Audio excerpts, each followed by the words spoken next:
Sejam muito bem-vindos a mais esta análise aprofundada. Hoje a gente vai mergulhar numa dúvida bem comum para quem constrói, para quem reforma. Como é que a Receita Federal calcula as contribuições previdenciárias sobre a mão de obra se a contabilidade da obra não está lá 100% regular? Ou às vezes nem existe, né? É a tal da aferição indireta. Exatamente. É um procedimento, digamos, padrão da Receita Federal. Ela usa para estimar essa base de cálculo quando os registros diretos, tipo a folha de pagamento certinha da obra, ou não existem, ou não são considerados confiáveis. O objetivo é garantir que a contribuição sobre a mão de obra seja devidamente apurada, sabe? Ok, vamos tentar desembrulhar isso então. Em que situações exatamente essa aferição indireta entra em jogo? Por exemplo, eu sou pessoa física, estou construindo minha casa. Isso se aplica? Sim. Mesmo sendo pessoa física, você precisa cumprir as obrigações trabalhistas e previdenciárias para quem ajudou na construção, sabe? Assim, se você resolveu contratar profissionais diretamente na compra e não contratou uma empresa que ficou por conta de tudo isso, você é o responsável por recolher as contribuições no nome desses trabalhadores. E como é que a Receita Federal apura isso se não estiver claro quanto a obra custou? É aí que entra a aferição indireta. Ela usa um modelo matemático para calcular essa base de cálculo, considerando diversos indicadores, como material, mão de obra e outros gastos relacionados à obra. E como esses indicadores são aferidos e associados a quanto a obra custou? O modelo usa uma série de fatores que podem variar de acordo com o tipo de obra e a região do país. O que pode ser considerado como valores estimados, por exemplo, para tipo de obra são relacionados com ativismo de mão de obra, material e alguns serviços já configurados. E quando tudo isso gerar um número suspeitoso que vai dar conta de quanto a obra custou? Aí pode entrar uma fiscalização. A Receita pode chamar a obra que está acontecendo ou foi concluída para verificar com mais exigenciosidade os dados apresentados pelo contribuinte. E se apontado como não tendo sido construído de acordo com o que foi pago? Aí pode ter algum problema com a estimativa do crédito previdenciário. Existem vários detalhes em situações diferentes para cada tipo de obra. Se, por exemplo, foi uma obra construída com loquete, né? É financiada, consórcio ou empréstimo mobiliário, a Receita pode cancelar essa aferição para pré-aplicar a planilha do loquete. São diversas exceções, é? Mas qual é o tipo de obra onde não existe possibilidade de aferição indireta? Aquelas que não são consideradas trabalhos construídos, tipo reformas com instalações pré-estabelecidas, com laje, a obra sistematizada, né? Ou instalação a clima e elenco. Puxa, o governo está atrás das construções. Está. É uma medida de segurança para garantir que a contribuição sobre a mão de obra seja devidamente apurada, sabe? Ok, mas quais são os principais cuidados que o contribuinte deve ter quando constrói uma obra para evitar constrangimentos? Primeiro, organizar todas as informações e os documentos relativos à obra.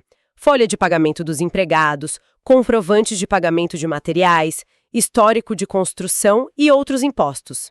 Depois, procurar um profissional competente para acompanhar e efetuar os cálculos das contribuições, conforme a legislação vigente. E conseguir isso tudo não deve ser uma tarefa fácil não, né? É um processo bastante complexo e com inúmeras variáveis. Por isso, não dá para tirar dúvidas só com informações que a gente encontra na internet.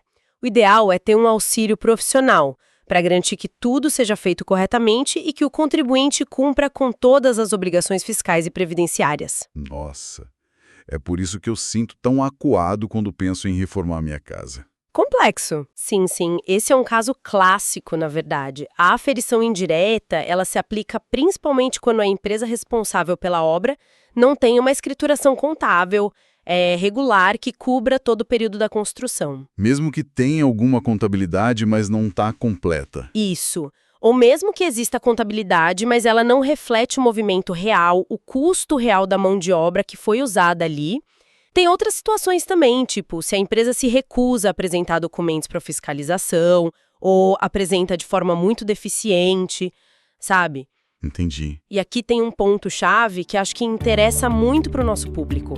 Para a pessoa física, o dono da obra que está construindo para si, a regra é clara na instrução normativa. A apuração é sempre por aferição indireta. Sempre. Nossa. Mesmo que a pessoa tenha um controle ali dos gastos anotado. Isso é super importante, então, para quem vai construir a própria casa, né? Precisa saber disso. Exatamente. E para empresas menores? Aquelas do Simples Nacional? Ou lucro presumido, que às vezes só usam o livro caixa? Também, empresas que são desobrigadas da contabilidade completa e usam só o livro caixa, elas também acabam caindo na aferição indireta para calcular as contribuições daquela obra específica. Tá. Aqui a coisa começa a ficar interessante. Se a Receita não usa a minha folha de pagamento real, ou meus recibos ali de pagamento, como é que ela chega num valor de contribuição? Vamos pegar um exemplo prático. Uma casa de 150 metros quadrados. Como seria essa estimativa? Certo. A Receita Federal vai usar critérios objetivos, baseados nas características físicas da obra mesmo. Para isso, hoje em dia, usa-se principalmente o SERO. SERO. Isso, é o Serviço Eletrônico para Aferição de Obras. Para essa casa aí de 150 metros quadrados, o sistema vai considerar a área construída que foi informada, né, os 150 metros quadrados, vai ver também a destinação, se é residencial, comercial, um galpão, enfim, e o tipo da construção, alvenaria, madeira, mista. Certo. Daí, o cálculo usa um negócio chamado VAL, é Valor Atualizado Unitário. VAL. Isso. Pode pensar no VAL como um custo padrão por metro quadrado que a Receita define para aquele tipo de obra naquela região específica. E esse VAL ele não vem do nada. Ele é baseado num outro indicador bem conhecido na construção civil, que é o CUB. Ah, o CUB. Custo unitário básico. Sim, já ouvi falar. Os sindicatos divulgam, né? Exato. Os Sinduscom os divulgam mensalmente.